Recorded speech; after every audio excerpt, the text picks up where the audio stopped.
धन और दौलत क्या मांगे साहब, धन दौलत सब भगवान के द्वारा बनाई हुई यह माया है।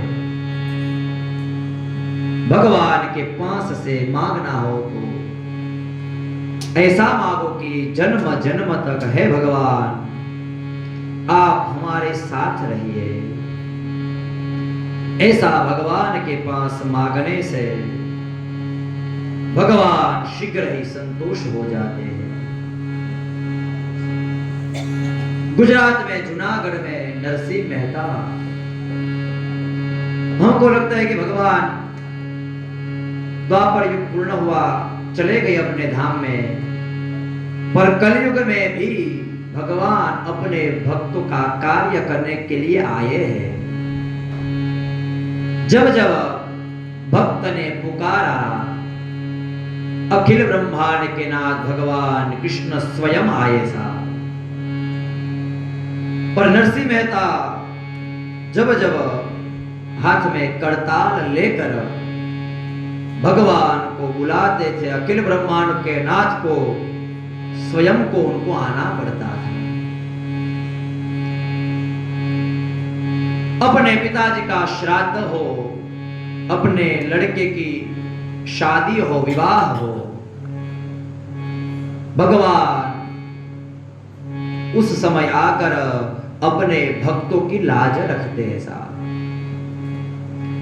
इनके सामने झुक जाओ, भगवान के सामने झुक जाओ साहब, आपको कहीं और झुकने की जरूरत नहीं पड़ेगी। भगवान के चरण में आप झुक गए, आपको यह संसार सागर में किसी के सामने झुकने की जरूरत, भगवान आपको किसी के सामने नहीं झुकाएंगे साहब। वैसे भगवान कृष्ण अपने भक्तों का कार्य करने के लिए जब जब भगवान भक्त ने पुकारा तब तब भगवान आए। और हम भगवान के लिए इतना समय निकालते हैं तो भगवान भी हमारे लिए समय निकालते हैं। और भगवान किसी के ऋण में नहीं रहते ऐसा, भगवान किसी के ऋण में नहीं रहते। भगवान के लिए आपने कुछ किया, भगवान उनका फल आपको अवश्य देते हैं। आज नहीं तो कल उस फल का, वह कार्य का, कर्म का आपको फल अवश्य मिलता है। आप जमीन के अंदर दाने बोझ देते हैं तो एक दिन वह उनकी फसल आती है। ऐसे ही आप भगवान के लिए आप कथा सुन रहे हैं तो भगवान अवश्य आपके कार्य करने आते ही है। जब भगवान कृष्ण गन्ना खा रहे थे और वह गन्ना भगवान को हाथ में अंगुली में लग गया, हाथ में से खून निकलने लगा, उसी समय द्रौपदी ने अपने जो पहनी हुई जो साड़ी है थोड़ा पल्लू काट के भगवान को बांध दिया। और भगवान विचार करने लगे कि मैं द्रौपदी के ऋण में आ गया हूं। और छोटे से वह पल्लू से भगवान उनके ऋण में आ गए और 999 चीर उसी समय भगवान ने पूरे। कहने का भावार्थ ऐसा है कि भगवान के लिए थोड़ा समय निकालते हैं तो भगवान अवश्य उनका फल आपको प्रदान करते हैं। और आप तो ऐसे पवित्र स्थान पे आकर भगवान की कथा सुनते हैं। एक श्लोकार्धम श्लोकपादम वा नित्यम भागवतोद्भवम, कि वैसे तो शास्त्र में लिखा है, भागवत में लिखा है कि प्रतिदिन एक श्लोक का गान आपको अपने घर में भागवत का करना चाहिए। यदि एक श्लोक भी नहीं पढ़ पा रहे तो श्लोकार्धम, आधा श्लोक पढ़िए और आधे से भी आधा पढ़िए और वह पढ़ने से आपका जीवन सफल होगा। तो आप तो शायद 6 दिन से इतने भागवत के श्लोक आपके कर्ण में गए हैं साहब, आपके कर्ण पवित्र हुए, क्योंकि यह भागवत कथा, यह भागवत जो रस है, वह रस हमारे कान में, कर्ण में जाने से हमारा शरीर पवित्र होता है। तो नित्य आपको श्लोक का गान करना चाहिए, और यदि आप प्रेम से, भाव से आप यह भागवत का गान करेंगे, श्रवण करेंगे, तो भगवान उनका फल अवश्य देते हैं। और सभी प्रकार के शास्त्र यह पुराण में, यह भागवत में बताए हैं।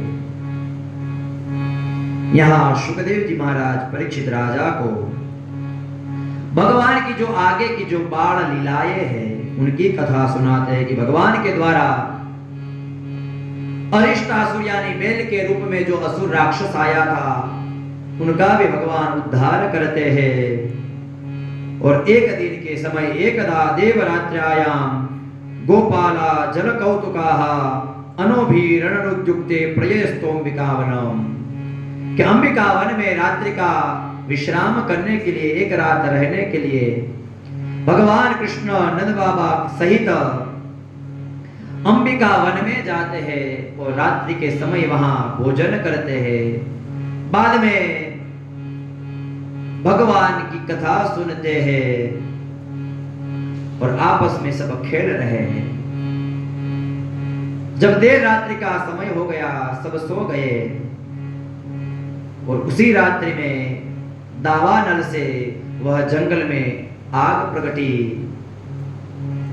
और भगवान कृष्ण अपने मुंह से वह अग्नि को पी जाते हैं, और वह अग्नि से भी भगवान कृष्ण सभी ग्वालों को, सभी गोपगणों को बचाते हैं। सुखदेव जी महाराज परीक्षित राजा को कहते हैं कि मथुरा नगरी में कंस विचार कर रहा है कि मेरे द्वारा अनेक असुर मेरे काल को मारने के लिए भेजा, पर मेरा जो काल है उन्होंने सभी को मार दिया। अब भगवान कृष्ण को मारने के लिए, अपने काल को मारने के लिए कंस अपने जो मुख्य 5 असुर थे, शर, तोषण, कूट आदि को बुलाते और कहते हैं कि अब मेरा जो काल है उनको मारने के लिए मैं क्या करूं। और उसी समय कंस के जो मंत्री है वो कहते हैं कि एक काम कीजिए, आप एक यज्ञ का आयोजन कीजिए, और उस आयोजन में भगवान कृष्ण को, आपका जो काल है कृष्ण, उनको बुलाए और वो यहाँ आएंगे और उनके साथ युद्ध करके हम उनको मार देंगे। मंत्रियों ने ऐसा कहा, और कंस कहता है कि जो मेरा काल है कृष्ण है, वहां तक यह जो समाचार है वह कौन पहुंचाएगा, उनको लेने के लिए कौन जाएगा। और कंस को पता है कि कृष्ण को अक्रूर जी अत्यंत प्रिय है, वह वहां लेने के लिए जाएंगे तो अवश्य कृष्ण आएंगे। इसलिए कंस है अक्रूर जी महाराज को बुलाते हैं, प्रेषयामास हन्येताम भवता राम केशवो ततो मुष्टिकचाणुर शलतोषल कादिका, कि अक्रूर जी महाराज को कहते हैं कि आपको राम केशव, बलराम जी और कृष्ण को लेने के लिए मथुरा में जाना है। वृंदावन में कृष्ण को लेने के लिए बोल रहे हैं, यहाँ भगवान कृष्ण आएंगे और उनको यह क्रूर कंस मार देगा, वह सब पाप मेरे को लगेगा, जिनके कारण अक्रूर जी महाराज को रात्रि के समय में नींद भी नहीं आती है। सुबह उठते ही रथ को लेकर ब्रज में, वृंदावन में भगवान कृष्ण को लेने के लिए जाना है, जिनके कारण पूरी रात्रि में अक्रूर जी को नींद नहीं आती है। सुबह होते ही गच्छ नंद ब्रजम तत्र सुता आनक दुंदुभि आसाते ताविहाने न रथे नानयमाचिरम। कि अक्रूर जी अपने रथ में बैठकर मथुरा से वृंदावन की ओर धीरे धीरे निकलते हैं, चल पड़ते हैं। और सुखदेव जी महाराज परीक्षित राजा को कहते हैं कि बीच के अंतराल में अक्रूर जी महाराज विचार करते हैं कि ममात्या मंगलम नष्टम फलवाश्चैव मे भवः। कि आज के दिन अखिल ब्रह्मांड भगवान कृष्ण के दर्शन करने से मेरा सभी प्रकार का जो अमंगल है वह दूर हो जाएगा और भगवान का कृष्ण का दर्शन मेरे द्वारा होंगे। और अक्रूर जी भगवान कृष्ण की ऐसे भक्त थे कि जहां जहां भगवान कृष्ण के पैर पड़ते थे वह धूल को भी भगवान कृष्ण को नमस्कार करने के लिए अक्रूर जी महाराज दंडवत नमस्कार करते थे। अक्रूर जी महाराज देखते ही रथातुर्णम अवप्लुत्य सुक्रूर स्नेह विमल पपात चरणोपांतम दंडवत राम कृष्ण योग। कि रथ से उतर कर ही सबसे पहले ब्रज की जो मिट्टी है उनको दंडवत प्रणाम करते हैं, इसलिए कि यह मिट्टी में यह पृथ्वी पर भगवान कृष्ण के पैर पड़े हैं, इसलिए मिट्टी को भी दंडवत प्रणाम करते हैं। बाद में गौशाला में जाकर भगवान कृष्ण और बलराम जी को भी प्रणाम करते हैं, दंडवत नमस्कार करते हैं। और भगवान कृष्ण और बलराम जी अक्रूर जी को देखकर आनंदित होते हैं। और भगवान कृष्ण और बलराम जी अक्रूर जी को अपने रथ में बिठाकर नंद बाबा और यशोदा जी का जो गृह है, जो घर है, वहां ले जाते हैं। नंद बाबा और यशोदा जी अक्रूर जी को देखते ही विचार करने लगे कि इस समय अक्रूर जी किस लिए आए हैं। ऐसे मन में विचार आया। रात्रि का समय हो गया था। अक्रूर जी महाराज जी को नंद बाबा भोजन कराते हैं। भोजन के बाद अक्रूर जी महाराज भगवान कृष्ण बलराम जी माता यशोदा जी सब बैठकर बात कर रहे हैं। और किमलभ्यम भगवती प्रसन्ने श्रीनिकेतने तथापि तत्परा राजन नहीं वांछत किंचन। अक्रूर जी महाराज मन में ही विचार कर रहे हैं कि कैसे मैं कहूं कि कृष्ण और बलराम जी को मैं लेने के लिए आया हूं।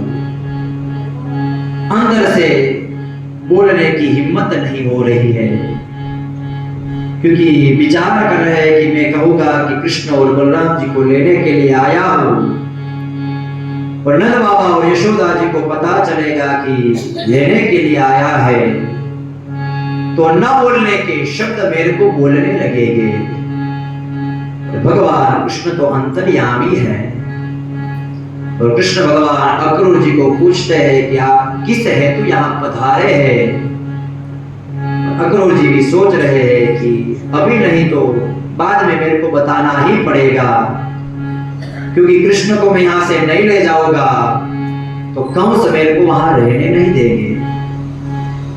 और अक्रूर जी महाराज कहते हैं कि राम और कृष्ण को, बलराम जी और कृष्ण को लेने के लिए कंस ने मेरे को यहाँ भेजा है। कृष्ण के जो मामा है वह एक बड़ा यज्ञ कर रहे हैं और यज्ञ में इनको आमंत्रित किया है, तो लेने के लिए कंस ने मेरे को यहाँ भेजा है। जहां ऐसा शब्द सुना यशोदा जी और नंद बाबा और आंख में से अश्रु की धारा बहने लगी है, क्योंकि 11 साल से जो हमारे साथ है वह भगवान कृष्ण हमको छोड़कर अब जाने वाले हैं। अक्रूर जी ने ऐसा कहा। नंद बाबा और यशोदा जी इतने रोने लगते हैं भगवान के इतने विरह में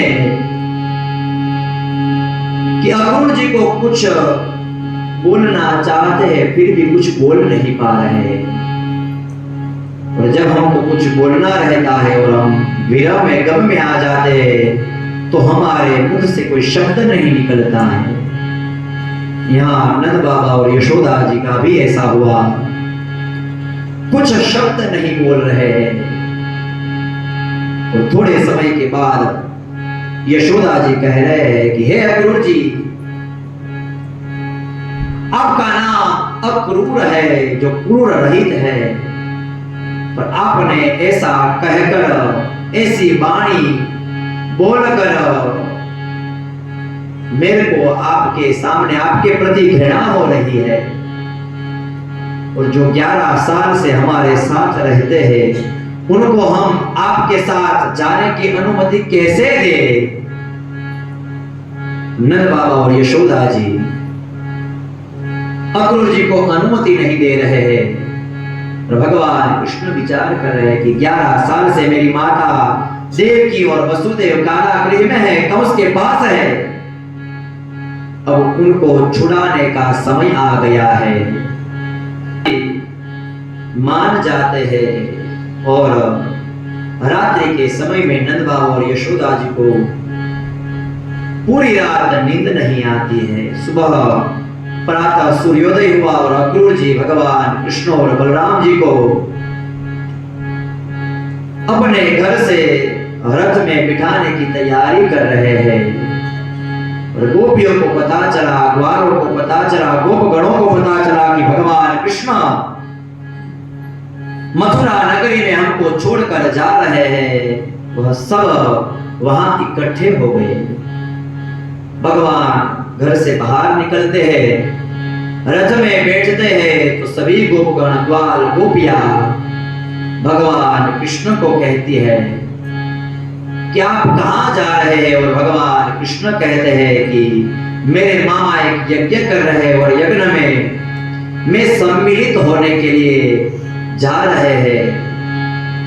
और उसी समय गोपगण ग्वाल कहने लगे कि हम आपको नहीं जाने देंगे, आपके बिना एक एक सेकंड, एक एक क्षण हमारे लिए हजारों साल लगते हैं। भगवान